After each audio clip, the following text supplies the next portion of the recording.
नमस्कार दर्शक मित्रों, हमारी चैनल पर आपका स्वागत है। कृपा करके हमारी चैनल लाइक, कमेंट एवं सब्सक्राइब करें ताकि हमारे नए अपडेट आपको मिलते रहे। कमेंट में जय श्री राम लिखना ना भूले। चलिए रामायण अरण्यकांड में दंडक वन में विराध वध और महर्षि शरभंग के बारे में आगे बात करते हैं। सीता और लक्ष्मण के साथ राम ने दंडक वन में प्रवेश किया। वहां पर उन्हें ऋषिमुनियों के अनेक आश्रम दृष्टिगत हुए। वह क्षेत्र अत्यंत मनोरम था। वहां पर बड़ी बड़ी यज्ञशालाएं थी तथा हवन सामग्री भी प्रचुर मात्रा में उपलब्ध था। उन आश्रमों में तेजस्वी ऋषिमुनि अपनी आध्यात्मिक साधना में लिप्त रहा करते थे। वीर तपस्वियों के वेश में राम लक्ष्मण को देखकर वे समस्त ऋषिमुनि अत्यंत प्रसन्न हुए। राम, सीता और सीता का समुचित सत्कार करने के पश्चात वे बोले, हे राघव, यद्यपि आप वन में हैं, किंतु हमारे लिए आप ही राजा है। हम वनवासियों की रक्षा करना आपका परम कर्तव्य है। आत्मचिंतन में व्यस्त रहने वाले यहाँ के निवासी तपस्वियों को दुष्ट राक्षस निर्विघ्न रूप से ईश्वर आराधना नहीं करने देते। वे उनकी तपस्या में विघ्न तो डालते ही हैं, साथ ही साथ निरपराध तपस्वियों की हत्या भी कर डालते हैं। इसलिए हम आपसे आग्रह करते हैं कि हे रघुनंदन, आप उनसे हमारी रक्षा करें। रामचंद्र ने उन्हें आश्वस्त किया कि वे शीघ्र ही इन राक्षसों का विनाश कर इस क्षेत्र को निरापद कर देंगे। वहां से उन्होंने महावन में प्रवेश किया, जहां नाना प्रकार के हिंसक पशु और नरभक्षक राक्षस निवास करते थे। ये नरभक्षक राक्षस ही तपस्वियों को कष्ट दिया करते थे। कुछ ही दूर जाने के बाद बाघंबर धारण किए हुए एक पर्वताकार राक्षस दृष्टिगत हुआ। वह राक्षस हाथी के समान चिंघाड़ता हुआ सीता पर झपटा। उसने सीता को उठा लिया और कुछ दूर जाकर खड़ा हो गया। उसने राम और लक्ष्मण को संबोधित करते हुए कहा, तुम धनुष बाण लेकर दंडक वन में घुस आए हो। ऐसा प्रतीत होता है कि तुम्हारी मृत्यु निकट आ गई है। तुम दोनों कौन हो? क्या तुमने मेरा नाम नहीं सुना? मैं प्रतिदिन ऋषियों का मांस खाकर अपनी क्षुधा शांत करने वाला विराध हूँ। तुम्हारी मृत्यु ही तुम्हें यहाँ ले आई है। मैं तुम दोनों का अभी रक्तपान करके इस सुंदर स्त्री को अपनी पत्नी बनाऊंगा। उसके दंभयुक्त वचनों को सुनकर राम लक्ष्मण से बोले, भैया, विराट के चंगुल में फंसकर सीता अत्यंत भयभीत एवं दुखी हो रही है। मेरे लिए यह बड़ी लज्जाजनक बात है कि कोई अन्य व्यक्ति उसका स्पर्श करे। पिताजी की मृत्यु तथा अपने राज्य के अपहरण से मुझे इतना दुख नहीं हुआ जितना आज भयभीत सीता को देखकर हो रहा है। मुझे यह भी नहीं सूझ रहा है कि इस दुष्ट से सीता की कैसे रक्षा करूं। राम को इस प्रकार दीन वचन कहते सुनकर लक्ष्मण ने क्रुद्ध होकर कहा, भैया, आप तो महापराक्रमी हैं। आप इस प्रकार अनाथों की भांति क्यों बात कर रहे हैं? मैं अभी इस दुष्ट राक्षस का संहार करता हूँ। फिर विराध से बोले, रे दुष्ट, अपनी मृत्यु के पूर्व तू हमें अपना परिचय दे और अपने कुल का नाम बता।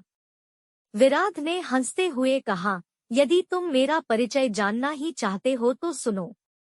मैं जय राक्षस का पुत्र हूँ। मेरी माता का नाम शतहृदा है। मुझे ब्रह्मा जी से यह वर प्राप्त है कि किसी भी प्रकार का अस्त्र शस्त्र न तो मेरी हत्या ही कर सकती है और न ही उनसे मेरे अंगों छिन्न भिन्न हो सकते हैं। यदि तुम इस स्त्री को मेरे पास छोड़कर चले जाओगे तो मैं तुम्हें वचन देता हूँ कि मैं तुम्हें नहीं मारूंगा। विराट के वचनों से क्रोधित राम ने उसे तत्काल तीक्ष्ण बाणों से बेधना आरंभ कर दिया। राम के बाण विराट के शरीर को छेदकर रक्तरंजित हो पृथ्वी पर गिरने लगे। इस प्रकार जब घायल होकर विराट त्रिशूल ले राम और लक्ष्मण पर झपटा तो दोनों भाइयों ने उस पर अग्निबाणों की वर्षा आरंभ कर दी, किंतु विराट पर उनका कुछ भी प्रभाव नहीं पड़ा। वे केवल उसके त्रिशूल को ही काट सके। फिर जब भयंकर तलवारों से दोनों भाइयों ने उस पर आक्रमण किया तो वह सीता को छोड़ राम और लक्ष्मण को दोनों भुजाओं में पकड़कर आकाशमार्ग से उड़ चला। राम ने लक्ष्मण से कहा, भाई, हमें जिस ओर यह राक्षस ले जा रहा है, बिना विरोध के हमें उधर ही चले जाना चाहिए। यही हमारे लिए उचित है। विराट द्वारा राम लक्ष्मण को ले जाते देख सीता विलाप करके कहने लगी, हे राक्षसराज, इन दोनों भाइयों को छोड़ दो, मैं तुमसे प्रार्थना करती हूँ। सीता के आर्तनाद करने पर क्रोधित होकर दोनों भाइयों ने विराट की एक एक बाह मरोड़कर तोड़ डाली। वह मूर्छित होकर पृथ्वी पर गिर पड़ा। लक्ष्मण उसे सचेत कर करके बार बार उठा कर पटकने लगे। वह घायल होकर चीत्कार करने लगा। तभी राम बोले, लक्ष्मण, वरदान के कारण यह दुष्ट मर नहीं सकता, इसलिए यही उचित है कि हमें भूमि में गड्ढा खोदकर इसे बहुत गहराई में गाड़ देना चाहिए। लक्ष्मण गड्ढा खोदने लगे और राम विराट की गर्दन पर पैर रखकर खड़े हो गए। तब विराट बोला, प्रभो, वास्तव में मैं तुम्बुरु नाम गंधर्व हूँ। कुबेर ने मुझे राक्षस होने का शाप दिया था। मैं शाप के कारण राक्षस हो गया था। आज आपकी कृपा से मुझे उस शाप से मुक्ति मिल रही है। राम और लक्ष्मण ने उसे उठाकर गड्ढे में डाल दिया और गड्ढे को पत्थर आदि से पाट किया। सारा वन प्रांत उसके आर्तनाद से गूंज उठा। भयंकर बलशाली विराट राक्षस का वध करने के पश्चात राम, सीता और लक्ष्मण महर्षि शरभंग के आश्रम में पहुँचे। महर्षि शरभंग अत्यंत वृद्ध थे। उनका शरीर जर्जर हो चुका था। ऐसा प्रतीत होता था कि उनका अंतकाल निकट है। सीता और लक्ष्मण सहित राम ने महर्षि के चरण स्पर्श किया और उन्हें अपना परिचय दिया। महर्षि शरभंग ने उनका सत्कार करते हुए कहा, हे राम, इस वन प्रांत में कभी कभी ही तुम जैसे अतिथि आते हैं। अपना शरीर त्याग करने के पहले मैं तुम्हारा दर्शन करना चाहता था, इसलिए तुम्हारी ही प्रतीक्षा में मैंने अब तक अपना शरीर नहीं त्यागा था। अब तुम्हारे दर्शन हो गए, इसलिए मैं इस नश्वर एवं जर्जर शरीर का परित्याग कर ब्रह्मलोक में जाऊंगा। मेरे शरीर त्याग करने के बाद तुम इस वन में निवास करने वाले महामुनि सुतीक्ष्ण के पास चले जाना, वे ही तुम्हारा कल्याण करेंगे।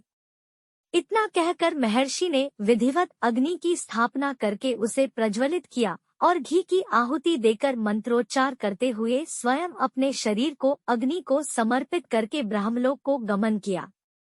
महामुनि शरभंग के ब्रह्मलोक गमन के पश्चात आश्रम की निकटवर्ती कुटियाओं में निवास करने वाले ऋषिमुनियों ने वहां आकर रामचंद्र से प्रार्थना की, हे राघव, क्षत्रिय नरेश होने के नाते हम लोगों की रक्षा करना आपका कर्तव्य है। जो हमारी रक्षा करता है उसे भी हमारी तपस्या के चौथाई भाग का फल प्राप्त होता है। किंतु दोह की बात यह है कि आप जैसे धर्मात्मा राजाओं के होते हुए भी राक्षसजन हमें अनाथों की तरह सताते हैं और हमारी हत्या तक कर देते हैं। इन राक्षसों ने पंपा नदी और मंदाकिनी नदियों के क्षेत्रों तथा चित्रकूट पर्वत में भयानक उपद्रव मचा रखा है। उनके उपद्रव के कारण तपस्वियों के लिए तपस्या करना ही नहीं, जीना भी दूभर हो गया है। ये समाधिस्थ तपस्वियों को मृत्यु के मुख में पहुंचा देते हैं। इसीलिए हम आपकी शरण में आए हैं। आप इस असह्य कष्ट और अपमान से हमारी रक्षा करें और हमें निर्भय होकर तप करने का अवसर दें। राम बोले, हे ऋषिमुनियों, आपके कष्टों के विषय में सुनकर मैं अत्यंत व्यथित हुआ हूँ। पिता की आज्ञा से अभी मुझे 14 वर्ष पर्यंत इन वनों में निवास करना है। आप लोगों के रक्षार्थ मैं इस अवधि में राक्षसों का चुन चुन कर नाश करना चाहता हूँ। आप सबके समक्ष मैं प्रतिज्ञा करता हूँ कि अपने भुजबल से मैं पृथ्वी के समस्त ऋषिद्रोही राक्षसों को समाप्त कर दूंगा। आप लोग मुझे आशीर्वाद दे ताकि मैं इस उद्देश्य में सफल हो सकूं। इस प्रकार से उन्हें धैर्य बंधा और राक्षसों के विनाश की प्रतिज्ञा कर रामचंद्र सीता और लक्ष्मण के साथ मुनि सुतीक्ष्ण के आश्रम में आए। उन्होंने अत्यंत वृद्ध महात्मा सुतीक्ष्ण के चरण स्पर्श किए और उन्हें अपना परिचय दिया। राम का परिचय पाकर महर्षि अत्यंत प्रसन्न हुए। उन्होंने तीनों को समुचित आसन दिया, उनका कुशलक्षेम पूछा तथा फल आदि से उनका सत्कार किया। वार्तालाप करते करते सूर्यास्त की बेला आ पहुंची। तब उन सब ने एक साथ बैठकर संध्या उपासना की और रात्रि विश्राम भी उनके आश्रम में ही किया। प्रातःकाल राम बोले, हे मुनिवर, हमारे हृदय में दंडक वन में निवास करने वाले ऋषिमुनियों के दर्शन करने की उत्कृष्ट अभिलाषा है। हमने सुना है कि यहाँ ऐसे अनेक ऋषिमुनि हैं जो सहस्त्रों वर्षों से केवल फलाहार करके तपस्या करते हुए सिद्धि को प्राप्त कर चुके हैं। ऐसे महात्माओं के दर्शनों से जन्म जन्मांतर के पाप नष्ट हो जाते हैं। इसलिए आप हमें जाने की आज्ञा दीजिए। महर्षि सुतीक्ष्ण ने आशीर्वाद देकर प्रेमपूर्वक उन्हें विदा करते हुए कहा, हे राम, तुम्हारा मार्ग मंगलमय हो। वास्तव में यहाँ के तपस्वी असीम ज्ञान और भक्ति के भंडार हैं। तुम अवश्य उनके दर्शन करो। इस वन का वातावरण भी तुम्हारे सर्वथा अनुकूल है। इसमें तुम लोग भ्रमण करके अपने वनवास काल को सार्थक करो।